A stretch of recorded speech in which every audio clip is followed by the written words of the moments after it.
Duniani hauoni kilichopo, unaona unachokitafuta. Ndio maana leo ukisema nataka kumiliki gari Toyota Harrier nyeusi, ukipita barabarani utaziona nyingi sana hizo gari. Sio kwa sababu hazikuwepo, ni kwa sababu tayari akili yako imetengenezwa kwa namna hiyo. Ndio maana leo mtu unempenda sana, mkagombana mkachukiana, utaanza kuona mabaya yake mengi ambayo mwanzoni ukoyaona. Kwa sababu duniani hauoni kilichopo, unaona unachokitafuta. Kijana yote ili azione fursa, lazima aondoe akilini mwake kwamba fursa ni chache, fursa hizo anapewa watu fulani, hizi fursa haziwezekani.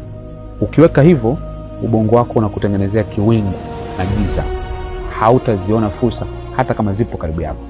Ndio maana unaweza ukaona kuna mtu anaweza akasafiri kutoka mbali akaja kijijini kwako, akaiona fursa akaitumia na ikampatia pesa, lakini wewe uko pale pale. Kwa nini? Kwa sababu kufungua macho yako kuona fursa.